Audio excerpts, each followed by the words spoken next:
Just rolled out of CrossFit for whatever, geriatric CrossFit. I guess it's me and a bunch of, and I'm not even kidding. I think the next youngest person there, because I'm 45 and there's some women in their 60s, and I think one of them's even 77. When I walked in there the first day, I was like, yes, because I didn't want to like do that shit, when we're younger and we're doing all that HIIT training and all that. You've done all that in the past, I'm sure. And I'm like, I don't need to end up with like scoliosis or blowing my knees or shoulders out. So I went in there. I was very apprehensive. I'm a little too old to be doing CrossFit. So if it looks like I'm red, it's probably because my blood pressure's through the roof and I'm exhausted. Well, I've got to keep you alive and healthy. It's hard, man. And my testosterone levels have always been pretty good, but they're on the border of needing replacement therapy. That's a objective number or subjective, whatever. I could get a prescription, but I'm like, I think if you do it, your body doesn't produce it naturally. I could be wrong about that. Obviously, we're not doctors. So I'm trying to avoid medications at all costs. Now, I'll do it if I have to. Cardio sucks. Weightlifting is fun, but you have to do a little bit of everything. Otherwise, you just end up like old and huge, and then you can't wipe your own ass and everything else. Exactly, especially mobility, flexibility, that kind of stuff. That's why like every workout, even if I'm not doing leg day or something like that, I stretch out my back, I stretch my legs out, my arms, my shoulders, just for range of motion. Like, I mean, I'm 6'2", 245 pounds, and if I'm sitting on the ground, I can kiss my knees, which is really impressive for anybody, let alone a bigger guy. So I think it's very important because I see a lot of guys that are working out and getting big and buff and stuff like that, but they can't even scratch their own back and they're having a hard time. They can't touch their toes, and so it's a little bit of balance. And like I hate cardio, like I absolutely hate it. My version of cardio is going for an hour walk on the beach in the morning, and that's not really cardio, but like I'm built for comfort, not speed.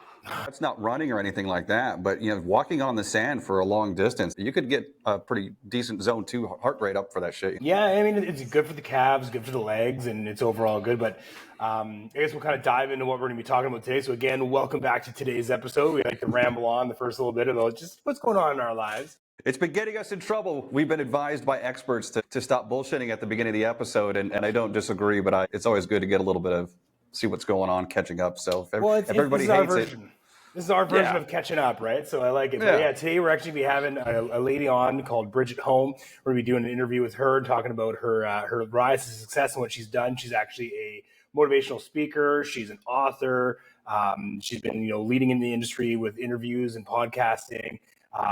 And she's just, she's a very, very self-made female entrepreneur. And like we were talking about in a few of our past episodes, we want to bring more femininity into our community and into our podcast, because usually it's just me and Lee talking about testosterone, drinking, and stuff like that. At the beginning, we have a lot of strategy as well, but we like hearing from the feminine perspective as well. And I think she's going to be a great host and guest to have on today. You'll be learning a lot, and I'm going to be learning a lot as well. I met her in a networking community on Facebook 2, maybe 3 years ago. Time kind of is irrelevant down here in Mexico, but somewhere around the 2 to 3 year mark.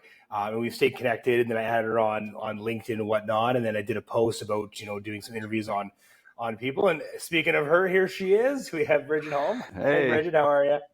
I'm Lee. Very nice to meet you. Thanks for coming on. I appreciate it. Hey, Lee, absolutely. We're just doing a bit of an introduction. I was kind of talking about how I met you in a networking group on Facebook, and then we sort of stayed in touch and contact on LinkedIn, and how we like to bring you in because we want a bit more of like the, usually our podcast is like, me, Lee, and then like one of our business associates and stuff like that. So we like bringing in the feminine perspective and hearing about, female entrepreneurs and their rise to success and what they've been doing. So we're very, very honored to have you on here. And our style and flow of podcast is literally just like, we're just having conversations, chatting, asking some questions, having fun. There's some scripture to it, but it's mostly just a free for all. Mostly obnoxious. Two brothers, and my sister had two older brothers. That's probably why she went to the convent for a little bit. But I have three boys, and I lovingly call them my savages. So You're savage. Very comfortable. And I played basketball for over a decade as a power forward and center at White in 5'6". So oh wow, just love. Oh, there you go. Love chaos. That's awesome. Yeah, I never got into basketball. It wasn't my sport. I tried. I think I didn't. The reason why I never liked it is because I was so terrible at it that it just turned me off from playing. I had no coordination. Yeah, pickleball for you, buddy. That's all good. They actually have pickleball down here in Mexico now. They finally got it down here. I've been living in Mexico for about 3 years now. So I'm originally from Canada, like Vancouver area, and then I moved down here. I drove down here in a motorhome, and then I've been living down here full time for about 2.5, 3 years now. Awesome. A lot of people are making that shift to the motorhome experience, and you're just getting out of America and Canada experience, I think, is the big one. Canadians don't really have warm places to go. You're in Florida, right, Bridget? warm here.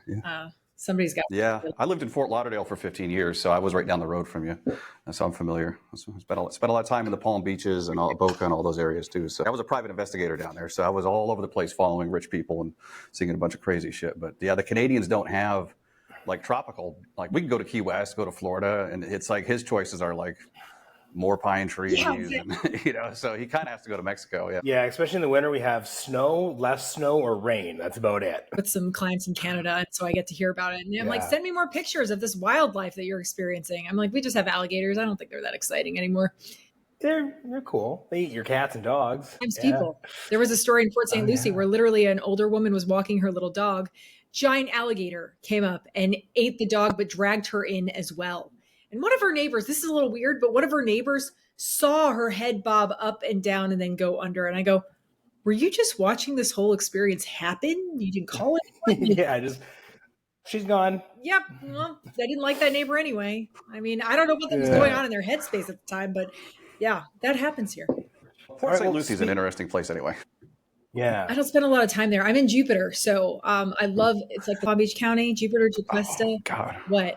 I love Jupiter so much. I can name about 10 bars that I used to go hang out in there. And then what's that little area with all the, it's kind of like the built up, it's by the university with all the restaurants and shops. So it's like you got the beach and then I forget, it's been a while. Abacoa. Yeah. Oh. With all the shops? Yeah, that's it. I'll think of some names of some bars that I got carried out of while we're in the middle of the conversation. Speaking about, you said you have some Canadian clients. Why don't you give us a bit of a rundown? I mean, I've obviously kind of know what you do, but it's easier you to explain what you do, what your business is. I know you said I've read about, you being a motivational speaker and whatnot. So kind of give our audience a little rundown about Bridget Hom and what you do.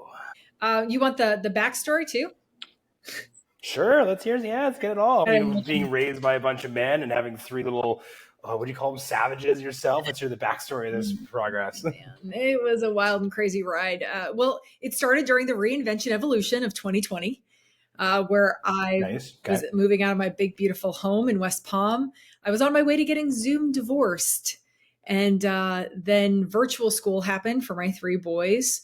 And my job in the seniors industry disappeared due to the new safety regulations. And so, I had no income coming in.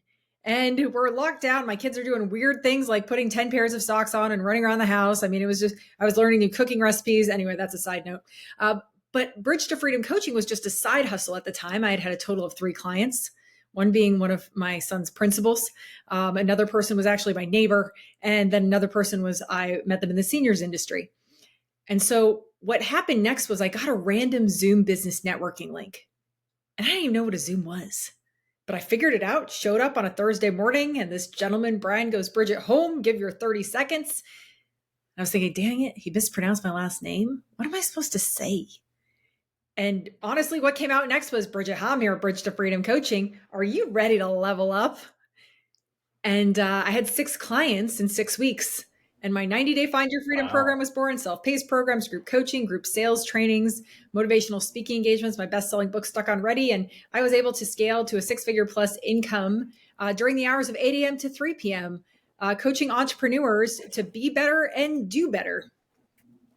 So just from being invited onto a random Zoom link, not knowing what Zoom was, and then I heard you say he mispronounced your last name. How do you actually pronounce it then? Because maybe I mispronounced it. It's Hom like mom. Too. You managed to go from having like a kind of a part-time passion hobby of like being a coach to the principal, a senior citizen, and I forget the third one. Neighbor, to just being brought on to your neighbor. There it is, your neighbor. Yeah, to being brought on, and then you just create all these. Like, so what was the process like of like all of a sudden like you say what you do, who you are, to being able to attract these clients like. What did you need to put into place to really get that started? Because I know a lot of people, they'd be like, fake it till you make it. Kind of like, oh, I'm do this, and this. Like, oh, I want your course. Like, oh my God, I need to build a course now.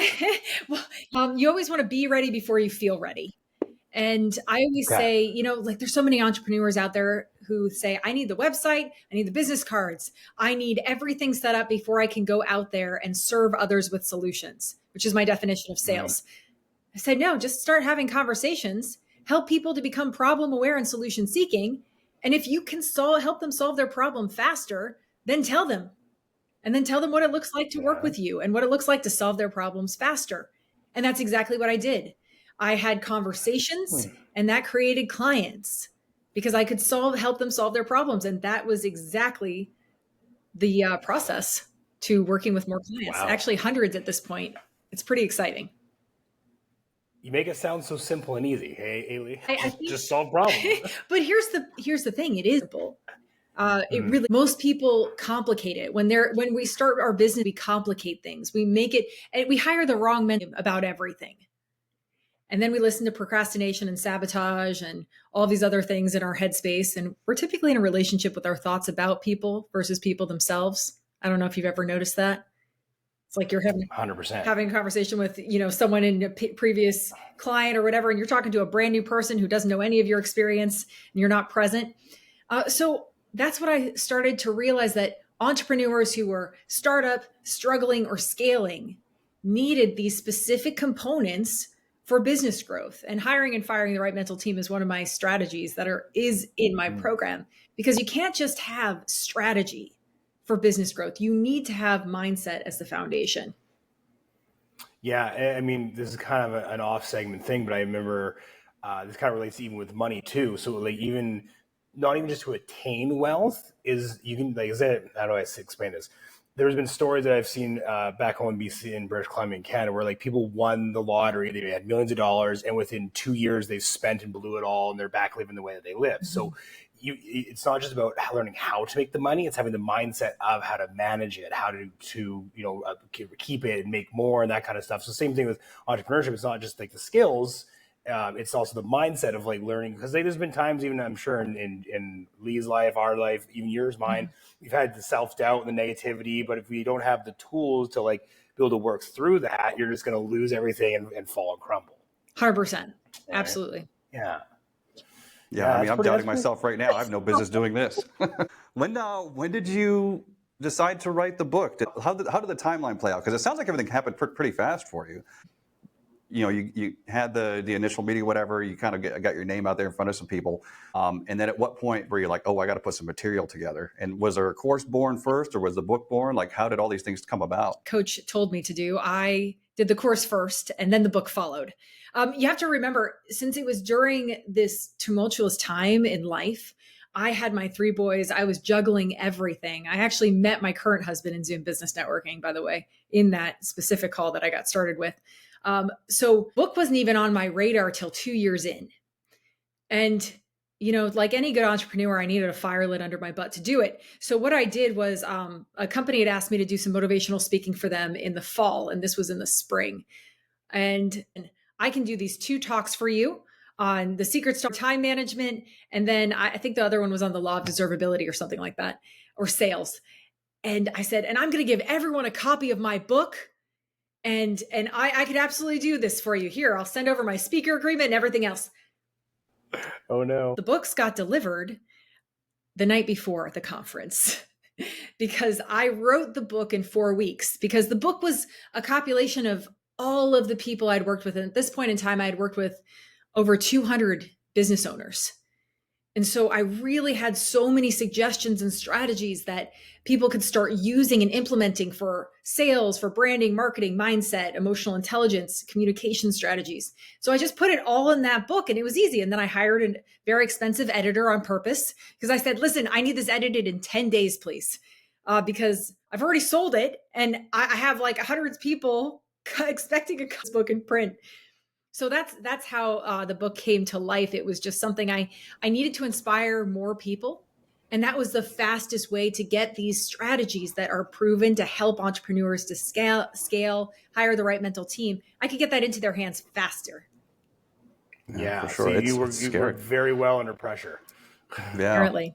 Yeah, it's like you had the ideas, but it just needed to be organized. So it probably, I know what you mean, just kind of your brain dump into Google Docs or something like that, and then have it edited down by a professional. Because it takes a lot of people shy away from writing books, which I totally understand, fiction or nonfiction, because you can sit and work on something for over a year and there's no guarantee that it's going anywhere, even though it's probably a lot of stress on you at the time. I do like the thought of like, oh shit, I promised this. So it's like, you have to do it. Maybe that's the way to go. Maybe people need to do that. Like, hey, everybody, I'm launching this in 3 weeks, because otherwise I would sit and write something for 18 months and then I'd be too afraid to release it. It would never go anywhere. But you didn't really have a choice. No, and I like that. I like to keep it very, very simple. Be ready before you feel ready. And it's incredible. I notice this about the people I get to work with, and even who I meet in networking, and you guys, it's like when you sit down to actually create or have a conversation, that's where you see what you're capable of. I used to do a live show. I was invited by this marketing giant, as I called him. He's a good friend of mine, Chris Prouty. And he invited me to do a live show in 2020 with him and his friend who was director of marketing. I called him Steven Steffen because I couldn't remember if his name was Steffen or Steven. Then at one point he was Steven and Stevia because we were talking about coffee. Anyway, so I remember when people would ask me or invite me into these places where it was definitely an opportunity, I would say yes before I felt ready. And I want to encourage anyone who's in that place where you're thinking about doing a book, see where your thinking needs to be turned into a decision. Because we have so many thoughts. If you have a thought that needs to be turned into a decision today, do that. Because the reason I wrote my book and called it Stuck on Ready is because a good friend of mine, Brian, he said, it takes too long to get ready. And leaders are stuck on ready to take imperfect action. And that's what we really need. So if you're thinking about writing a book, I recommend that you just start writing for 30 minutes a day. Write a tips book. Write one tip a day based on your area of expertise and your experience. And soon enough, you will have an entire book written. I can't remember, probably Cal Newport or one of those guys, but it's like when you first sit there and you stare at the blank screen, it's like, oh gosh. But if you hang in there for like 15 minutes, they say, is about how long it takes you to drop into something, then all of a sudden you've got a few pages down. But it's like if you sit there and stare at that cursor blinking, it's like, oh, I'm not going to do this. So yeah, it's so weird what we're afraid of. It's really important, the point that you just said, because we get stuck in our thinking. We get stuck in that circular thinking of thoughts. And so if we have about an average of 30,000 negative thoughts a day. Did you know that? I think there's actually, I remember seeing a stat. It was like women have like 3 or 4 times more thoughts than men, which makes sense. I believe that. Yeah, for sure. Yeah. Maybe that's right. I do a lot of brain dumps. Seeing how can I close the gap between my thinking and my doing? Like, how can I close that gap faster? So I always want to get entrepreneurs into a place where they're 75% doing and 25% strategic thinking. Because when they come to me, they're in the place where they're thinking 75% of the time during their day, their hours of operation for their business growth. They're thinking most of the time. We need to close that gap. You need to get to the place where you're being decisive and being ready before you feel ready to take action, have more conversations, etc. Yeah. I found recently in the last couple of weeks, actually, I started implementing more time slots in my calendar. So basically what I mean is before, like I use my calendar for meetings and basically just meetings, and that was it. So there'd be some days where if I didn't have any meetings, but I had, a fuck ton of apartment, I would be very unorganized with the work that I did. So now I block off from 6 a.m. to 7 a.m. is strategic thinking, high level business work. So it's where I'm just working on myself, thinking, writing my journal, my notes, kind of just being in my head, not being on my phone, not being on the computer, stuff like that. Then I get into emails and check up messages, and then into some work. So I schedule things out because, like you said before, a lot of people just get stuck in their thoughts because they don't have a designated time of when you should be using, from 7 to 8 a.m., I'm going to be doing all my high level thinking, strategic planning, growth, visions, development. And I found it's been very, very helpful because now I'm like, okay, what do I need to accomplish today? And I just start using that time to do my thinking. So then, as a man, we probably, I think you said whatever it was, we probably have 5,000 thoughts a day as men, and women have 25,000. I get through 4,000 of them right away in the morning. So basically all the thoughts I have is am I hungry? Yeah. The rest of the day is just all dial tone in his head. If you'd like to make a call, please hang up and try again. You guys have a nothing box? Well, it's funny because so every Monday, my partner and I, we do a weekly brainstorming session. So every Monday at 8:30 to 9:30, we do a brainstorming. So the kids go to sleep and we just think about how we can help each other, what we need to work on together and stuff like that. And last night at about 10 o'clock, I was just like, yeah, I'm done. I'm complete. She's like, really? I'm like, there's nothing. There's no thoughts. You're doing more than most couples. Jeez, you're putting me to shame, man. I feel terrible now. I went to happy hour last night and didn't do shit. I can tell you're definitely a coach, because my partner's a coach as well, and it's just the way that you talk and the advice and the way that you, even the vocabulary that you have and some of the words. I'm like, yeah, that word. Of course, it's hilarious. I saw a hilarious TikTok on that. Oh, it's great. So, like, what has been some of the biggest struggles that you have come? Because I know you're giving people a lot of great strategies, a lot of solutions. But what's been one of the hardest struggles you've gone through, maybe prior to learning all this knowledge, or even currently? What's one of the struggle that you face in being an entrepreneur, or maybe even a struggle as being a female in the business area that you're in as well? That's interesting. If there is any. Well, honestly, I thought about this. The biggest struggle that I've experienced is saying no to business opportunities. And here's why. Because being a wife and a mom is my most important role right now, especially. My kids are young, 14, 10, and 7. So I've got soccer tournaments. I mean, I've got everything going on right now. Okay. And still at the end of the day, I put on a red apron every night. Okay. Red's my color. Really? And yeah, I do. I make dinner and they're playing outside, and they were all playing piano and painting canvases last night, and all of these things. And so I know that this time is very, very short. And through even my own program, I teach people how to master honoring their roles and goals daily. But the biggest struggle for me, and I've told my husband this, he goes, why you can go on the speaking circuit right now and easily make millions of dollars, that it wouldn't be in alignment with me for right now. I really, trust me, it's hard to say no, and figuring out what to say no to and what to say yes to is probably many of our that we struggle with. What do you say no to and what do you say yes to? And it's always about what's in alignment with you. So saying no to speaking opportunities when there's a soccer tournament, saying no to speaking opportunities just because we're going fishing this weekend, we're going to church, we're going to have date night. That happens every Saturday. But every Friday for me. Nice. It's so important. But I noticed that most of us as entrepreneurs, we get burned out because we don't honor our roles and goals. We haven't figured out a method to happen. And so that's one of the key points that I like to focus in on top of everything else. But yeah, that's honestly, it's a little sad for me as well sometimes, because it hurts. It hurts to say no to, hey, well, say no to dollar signs, right? We're in business for ourselves. Monetization is a big part of business and entrepreneurship. And so saying no to that for what is more in alignment with me today. That's tough, because in the beginning, we start off, no matter what career we choose, no matter what we do, you almost have to say yes to everything. So you just get used to doing that. And then when that shift happens, where you're like, all these great opportunities, and it's like, man, I would have killed for this 2 years ago. I would have killed for this opportunity. But that's got to take a lot of discipline. And like you said, just really thinking about every day, like, what is right for me today? Because that would be so hard, because we're just so used to, yes, I'll take it. I'll stay up. I'll work late. I'll be gone. Yeah. And then you have to turn it all around. Well, as a woman, especially too, I mean, this is the God honest truth. The truth is that I see vacillating between all of those roles. There's a whole bunch of stuff that needs to get done all the time in the house and for the kids and homework and everything. And I'm the one who's prioritizing all of that. And that's why my schedule is 8 a.m. to 3 p.m. And yes, in the beginning, I was like, they can't work with you, Bridget, until after 5. And I remember distinctly working with 2 clients after 5. And I remember being like, you know what? I'm not going to be the best of myself because it's not in alignment with me. And so when we make decisions that are out of alignment with us, there's always a consequence in some way. And so I very much kept to that schedule, because I have a strategy called the top 5 priorities based on your roles and goals. And you write down your roles and you write down those goals associated with them, just to keep them top of mind for my male clients and my female clients.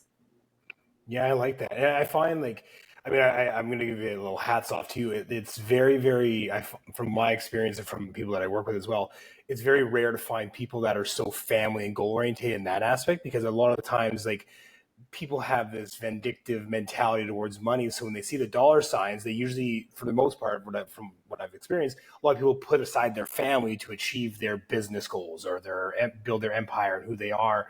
And I think they are working out of alignment, because I think deep down people know what's right and what's wrong, and prioritizing your family over money in their core, but so their alignment is off, and it eventually is going to come back to bite them in the ass. So it's very, very what's the word I'm looking for? Not knowledgeable, but kudos to you for being able to prioritize that, know what is in alignment and what the priority is. And a lot of people don't have that. It's tough to see sometimes. There's a lot. I mean, me growing up, my dad, he had to work out of town. I shouldn't say he had to, because obviously you have a choice and there's stuff like that. But to be able to have the lifestyle that we had growing up, he had to work out of town a lot. So, but when he came home, he made it a priority that it was home. It was time with the kids. Like there's, there wasn't really cell phones back then, so it wasn't really on his phone, but he made sure he took us to our football games and prioritized us and took us for dinner and spent as much time as he possibly could being with us. I coach to do those things, but yes,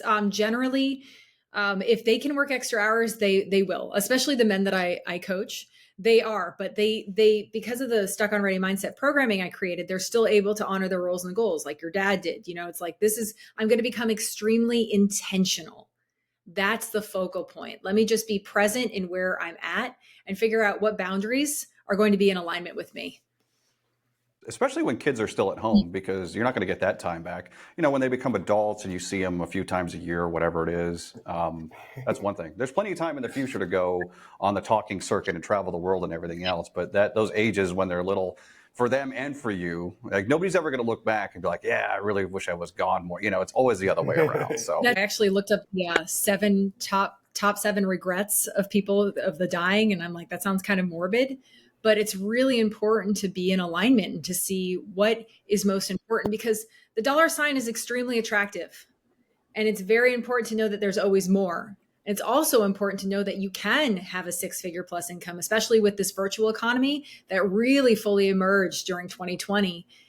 You can make a 6-figure plus income easily during your hours of operation, whatever you choose to have.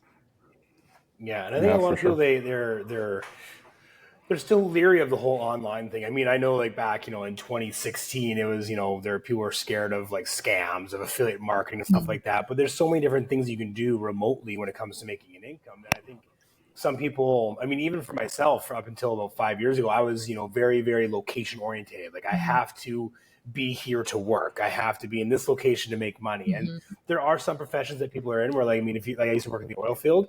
Well, I can't really do online Zoom meetings while we're drilling pipe into the ground. You guys are doing great. Right? So there are professions that you need to be localized before, but we're coming into a time where the transition from being in an office to being able to do it remotely is there. It's just some people are very afraid to take that leap. Right? They're very scared of that. There's also a lot of people who have jumped ship from corporate. And while I'll do corporate sales trainings, a lot of the people that end up working with me are those who have decided they want life and business on their terms. They're sick of someone else telling them what their expectations are and living by those. And so they want to do their own thing. They have the skill set. They just need the scale set to launch their online business. And a lot of them do a hybrid because a hybrid is really what you really ideally want, but you still want it on your terms as much as possible to honor your roles and goals. Yeah, my partner's mother, actually, she's got a hybrid kind of job. So she only goes into the office Tuesday, Wednesday, Thursday, and then she works from home Monday and Friday, which is beautiful, right? 4-day weekend every week, and then just work 3 days in the office. I'm that's the dream. Right? Yeah. If you want to be in there, right? Yeah. There's something to be said about getting people together and having some face time with people, like face to face. And not just being completely remote all the time. So speaking of that, what have you noticed? Because obviously we rode COVID out. Everything was extremely, everybody's going to be remote. We're never going to see each other ever again. And then there's been kind of a shift, not back to the office, but like you're saying, a little bit of a hybrid thing where people are starting to do more in-person events now and starting to see the value in that because, talking over a camera is still better than just talking on an audio call, of course, but there's still really no substitute for being in a room with somebody. How has that shifted? Are you finding that it's still mostly remote stuff, or are you seeing a comeback of retreats and in-person things? 2 points. People were craving human connection, and there'll never be a substitute for that in-person experience. However, when it comes to just business growth, Zoom is exceptional. because everyone's very intentional. Everyone's focused on what is the goal. It's very different. In person is not as action oriented as virtual networking.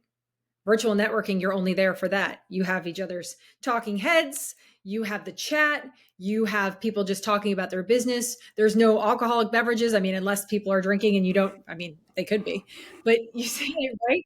This is coffee.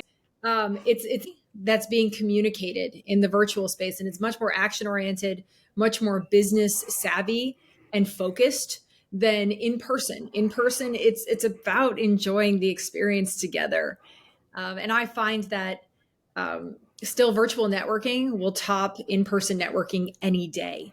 But if you're just talking about building relationships, I love doing real coffee with people. I do virtual coffee with people occasionally if they live out of state or whatever. But yeah, I think we need both for the human experience.